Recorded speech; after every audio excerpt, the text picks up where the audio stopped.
Assalamu alaikum wa rahmatullahi wa barakatuh. Depuis les premières civilisations, le cœur humain est attiré par une question profonde. Que réserve l'avenir?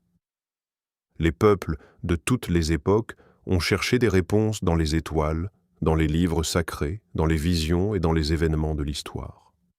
Cette fascination pour les prophéties et pour la fin des temps n'est pas nouvelle. Elle traverse les générations, les cultures et les religions. Aujourd'hui encore, dans un monde dominé par l'information instantanée, cette fascination semble même s'intensifier. Chaque crise mondiale, chaque conflit, chaque décision politique majeure est rapidement analysée comme un possible signe annonciateur de la fin des temps. Sur les réseaux sociaux, dans les médias et dans de nombreuses discussions, certains associent les événements actuels à des prophéties anciennes. Des noms de pays, des dirigeants politiques et des décisions internationales sont parfois présentés comme les pièces d'un puzzle prophétique. Par exemple, certaines personnes évoquent Israël, les tensions au Moyen-Orient, ou encore certains dirigeants influents, comme s'ils faisaient partie d'un scénario prophétique annoncé dans la Bible ou dans d'autres textes religieux. Ces discours se répandent rapidement parce qu'ils touchent une émotion profonde, la peur de l'inconnu et le désir de comprendre l'avenir.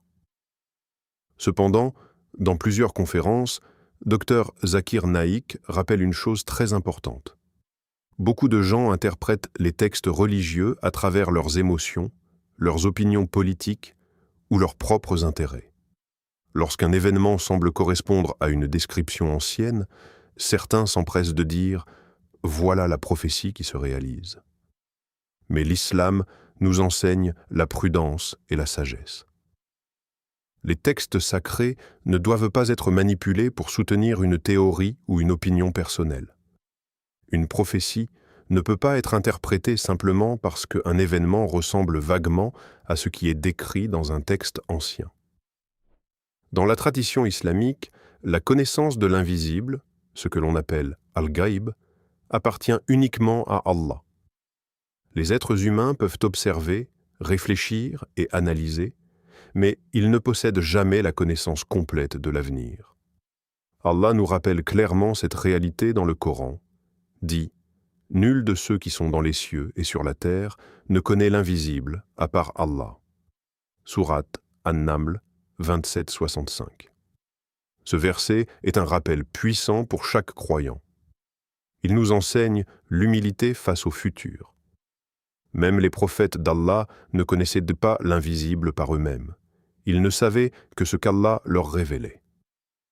Ainsi, lorsqu'un musulman entend des théories liant des événements politiques modernes à des prophéties religieuses, il doit garder un esprit équilibré.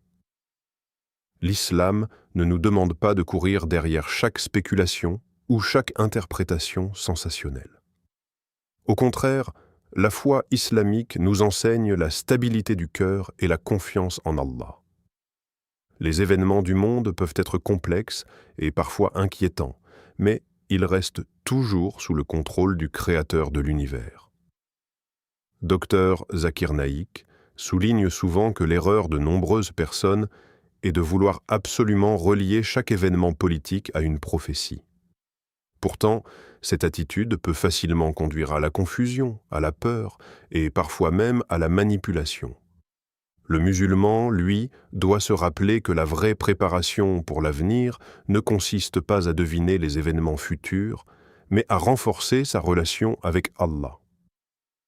La prière, la sincérité, la patience et la confiance en Allah sont les véritables protections du croyant. Car au final, la question la plus importante n'est pas « quand viendra la fin des temps ?» La question la plus importante est plutôt « dans quel état sera mon cœur lorsque je rencontrerai Allah ?» Dans les discussions religieuses et politiques d'aujourd'hui, un nom revient très souvent – Israël. Pour beaucoup de personnes à travers le monde, ce pays n'est pas seulement un sujet politique ou géographique. Il est aussi associé à des prophéties religieuses, à des interprétations spirituelles et à des attentes concernant l'avenir du monde. Dans certains milieux religieux, particulièrement dans certaines interprétations bibliques, l'existence et les événements liés à Israël sont présentés comme des étapes nécessaires à l'accomplissement de prophéties anciennes. Selon ces interprétations, certains événements politiques doivent absolument se produire pour que certaines prédictions religieuses se réalisent. C'est pour cette raison que de nombreux débats modernes mélangent souvent religion, politique et prophétie. Chaque décision politique, chaque conflit ou chaque changement dans la région est parfois présenté comme une preuve que des prophéties seraient en train de s'accomplir.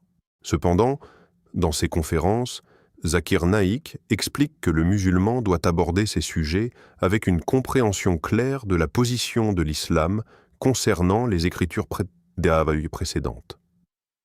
L'islam enseigne que, dans le passé, Allah a effectivement révélé plusieurs livres sacrés à différents prophètes. Parmi eux, la Torah, révélée au prophète Moses, et le Gospel, révélé au prophète Jésus. Ces révélations étaient authentiques et provenaient d'Allah. Mais l'islam enseigne également qu'au fil du temps, ces textes ont subi des modifications, des interprétations humaines et parfois même des ajouts qui ne faisaient pas partie de la révélation originale. C'est une réalité que le Coran mentionne clairement. Allah dit dans le Coran « Malheur donc à ceux qui écrivent le livre de leurs mains puis disent « Ceci vient d'Allah ». Sourate Al-Baqarah 2,79. Ce verset est extrêmement profond. Il ne nie pas que des révélations divines ont existé auparavant, mais il met en garde contre les altérations humaines qui ont pu apparaître dans certains textes religieux au fil de l'histoire. C'est précisément pour cette raison que l'islam considère le Coran comme la révélation finale et parfaitement préservée. Le Coran est venu confirmer certaines vérités des révélations précédentes, corriger les altérations et guider l'humanité avec un message clair et préservé. Ainsi, lorsqu'il s'agit d'interpréter les prophéties ou de comprendre les événements du monde, le musulman ne doit pas se baser uniquement sur des textes qui ont pu être modifiés ou interprétés de manière humaine. La référence principale doit toujours être le Coran et la Sunna du prophète Muhammad. Cela signifie que toutes les interprétations prophétiques qui reposent uniquement sur certains passages bibliques doivent être examinées avec prudence. Le musulman ne rejette pas automatiquement tout ce qui provient des anciennes écritures, mais il les analyse à la lumière du Coran. Cette approche protège le croyant contre les manipulations et les interprétations sensationnelles qui circulent tôt parfois dans le monde religieux ou politique. Beaucoup de théories modernes essaient de relier certains événements actuels à des prophéties anciennes pour créer de la peur ou pour influencer l'opinion publique. Mais l'islam enseigne une voie plus équilibrée. Le croyant doit garder son cœur attaché à la vérité révélée par Allah et ne pas se laisser emporter par les spéculations. La sagesse du musulman consiste à toujours revenir aux sources authentiques, le Coran et les enseignements du prophète, que la paix et le salut d'Allah soient sur lui. C'est à travers ces deux piliers que la vision du monde devient claire, stable et équilibrée. Car au final, la mission du croyant n'est pas de se perdre dans des interprétations politiques ou dans des théories prophétiques complexes. Sa mission est de rester ferme dans la foi, de chercher la vérité avec sincérité et de suivre la guidance qu'Allah a préservée pour l'humanité. Et lorsque le cœur reste attaché à cette guidance, même les sujets les plus complexes deviennent plus faciles à comprendre avec sagesse et sérénité. Dans un monde où les rumeurs circulent rapidement et où chaque événement international est parfois présenté comme un signe mystérieux de la fin des temps, l'islam apporte une vision claire et équilibrée. Contrairement aux nombreuses spéculations politiques ou médiatiques, les véritables signes de la fin du monde ne sont pas laissés à l'imagination des hommes. Ils ont été mentionnés de manière précise dans les enseignements authentiques de l'islam. Beaucoup de personnes aujourd'hui tentent d'associer la fin des temps à des dirigeants politiques, à des pays spécifiques ou à des décisions géopolitiques. Pourtant, lorsque l'on revient aux sources authentiques de l'islam, on découvre que les signes majeurs annoncés ne sont pas liés à un dirigeant particulier ni à une nation précise. Ils sont décrits comme des événements universels, extraordinaires et impossibles à confondre avec de simples événements politiques. Le prophète, que la paix et le salut d'Allah soient sur lui, a expliqué que la fin des temps sera précédée de grands signes qui transformeront profondément le monde. Ces signes ont été mentionnés dans plusieurs hadiths authentiques, afin que les croyants sachent que ces événements appartiennent au plan divin et non aux spéculations humaines. Dans un hadith célèbre rapporté par Abu Huraïra, le prophète, que la paix et le salut d'Allah soient bons sur lui, a dit « L'heure ne viendra pas avant que vous ne voyiez 10 signes » rapporté par Muslim ibn al-Hajjaj dans le Sahih Muslim. Ce hadith ouvre la porte à une compréhension importante.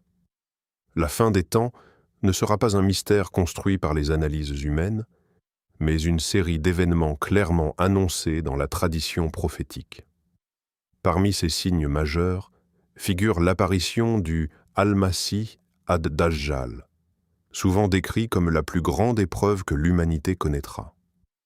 Le prophète, que la paix et le salut d'Allah soient sur lui, a averti que cette fitna sera si grande que chaque prophète, ayant vécu avant lui, avait mis sa communauté en garde contre ce danger. Le Dajjal ne sera pas simplement un personnage politique ou un leader influent.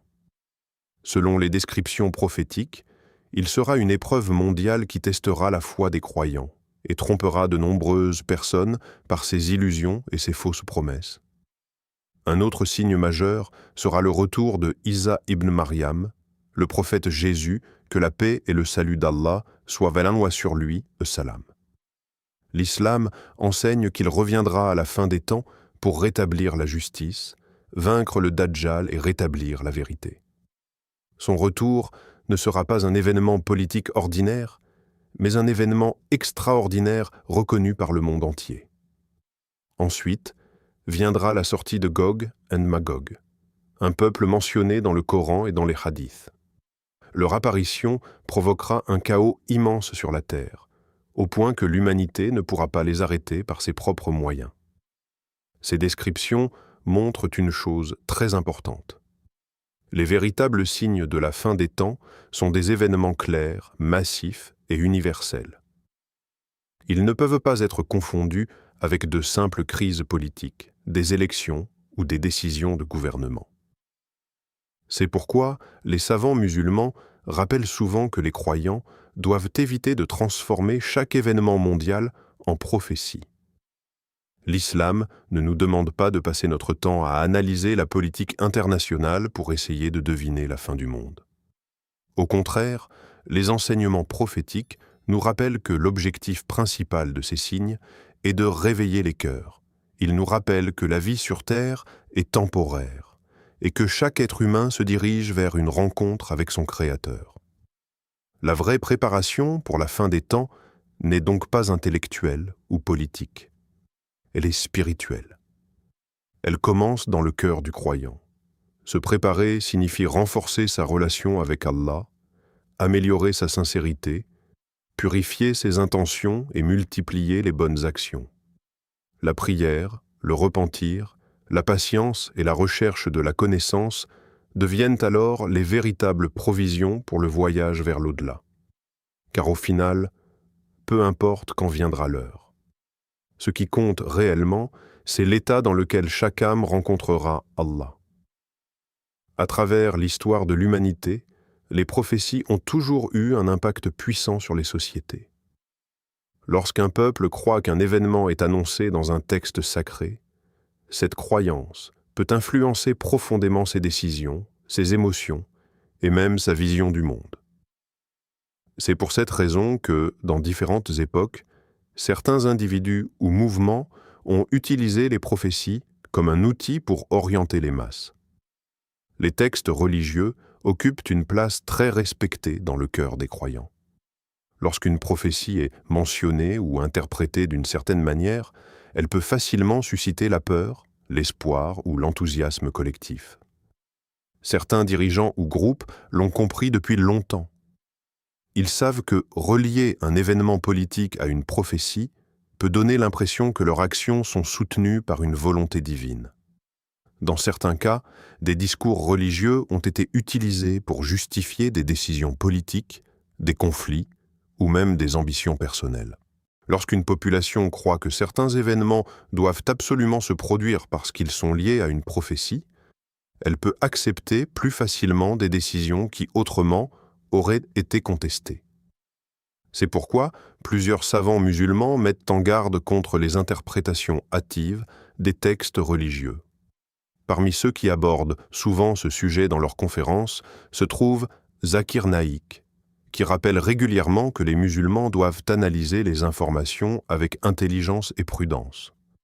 Selon l'enseignement islamique, la foi ne signifie pas suivre aveuglément tout ce que l'on entend.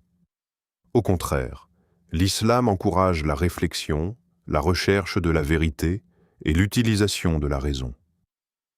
Le croyant doit toujours chercher à comprendre avant d'accepter une information, surtout lorsqu'elle concerne la religion.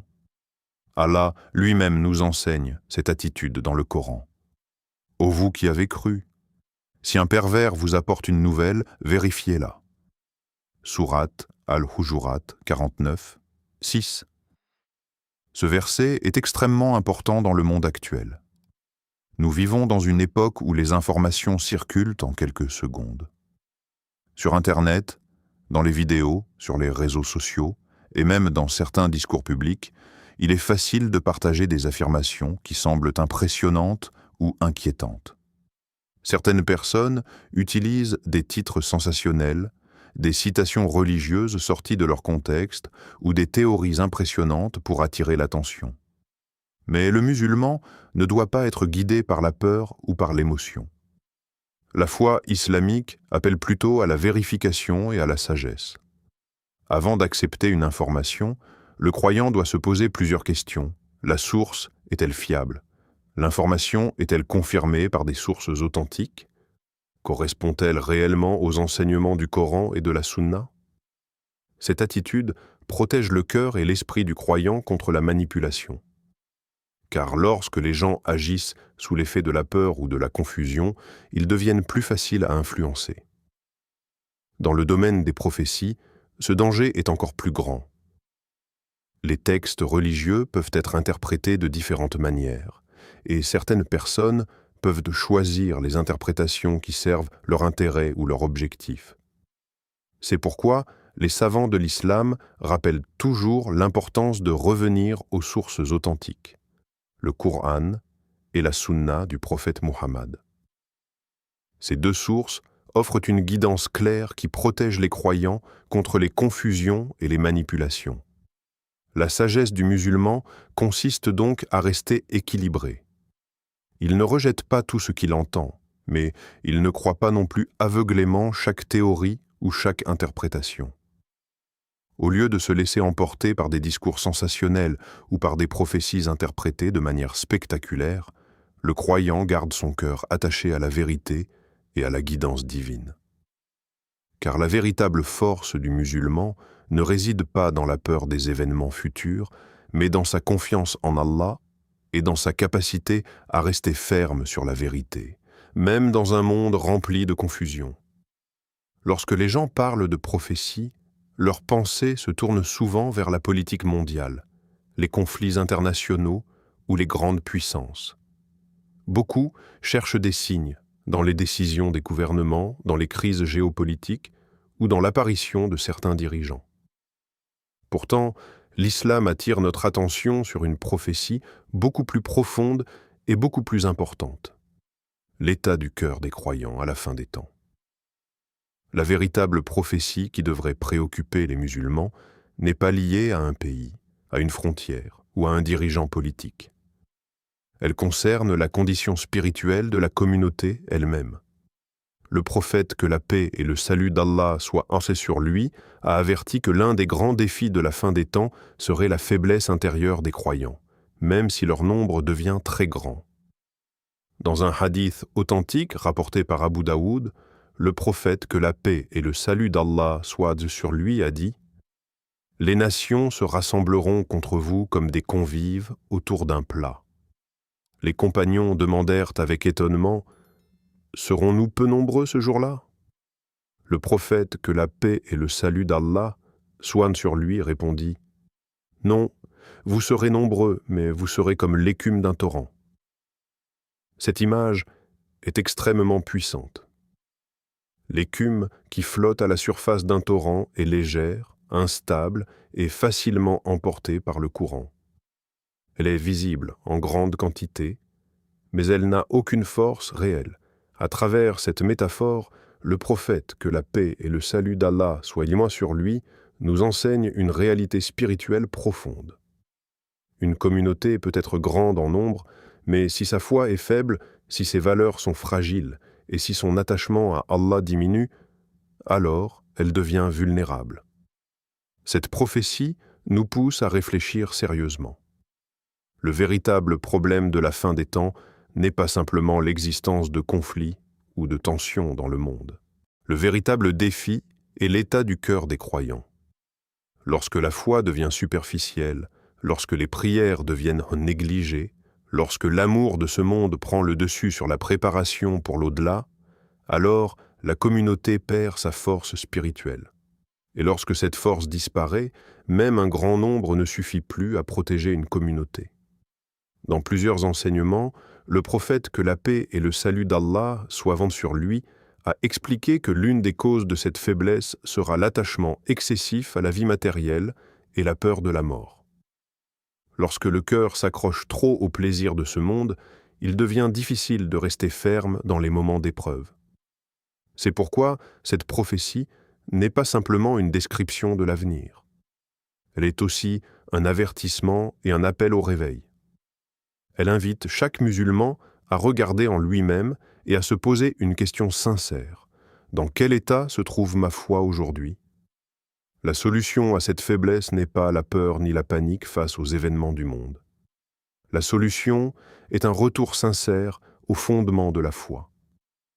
Le musulman retrouve sa force lorsqu'il revient vers le Coran, la parole vivante d'Allah qui éclaire les cœurs. Chaque verset est un rappel, une guidance et une lumière pour celui qui cherche la vérité.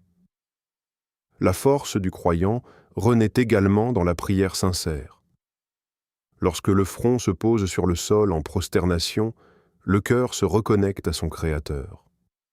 Dans ces moments silencieux, loin du bruit du monde, la foi se renforce et l'âme retrouve sa paix. La sincérité joue également un rôle essentiel. L'islam ne demande pas seulement des actions visibles, mais un cœur pur, humble et attaché à Allah.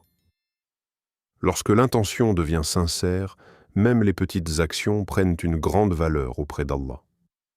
Ainsi, la véritable prophétie que beaucoup oublient est un miroir pour la communauté. Elle nous rappelle que la transformation du monde commence par la transformation du cœur. Et lorsque les croyants renouent avec leur foi, leur sincérité et leur attachement à Allah, alors même une petite communauté peut retrouver une force immense guidée par la lumière de la foi et la confiance en son Seigneur. À travers ces réflexions, nous comprenons une chose essentielle. Les prophéties ne doivent pas être utilisées pour créer la peur ou la confusion. Elles doivent plutôt nous rappeler de nous rapprocher d'Allah. Le monde peut changer, les dirigeants peuvent apparaître et disparaître, les conflits peuvent évoluer. Mais la vérité d'Allah reste éternelle. Les musulmans ne doivent pas se perdre dans les spéculations sur la politique ou les interprétations sensationnelles des prophéties. Notre priorité est claire, renforcer notre foi, purifier notre cœur et vivre selon les enseignements du Coran et de la Sunna. Car le jour où chaque âme rencontrera son Seigneur est une réalité bien plus certaine que toutes les analyses géopolitiques. Si cette réflexion t'a apporté de la clarté et de la paix, prends un moment pour soutenir cette mission de rappel. Abonne-toi à l'Islam Connect, partage cette lumière autour de toi et permets à d'autres cœurs de se rappeler d'Allah. Merci d'avoir ouvert ton cœur à cette parole. Que la paix d'Allah t'accompagne, qu'il guide tes pas et illumine ton chemin. Allah nous rappelle dans le Coran « Ceux qui ont cru et dont les cœurs se tranquillisent à l'évocation d'Allah. N'est-ce point par l'évocation d'Allah que se tranquillisent les cœurs? Sourate Ar-Ra'd 13-28. Qu'Allah apaise nos cœurs, renforce notre foi et nous guide toujours vers la vérité. Amin.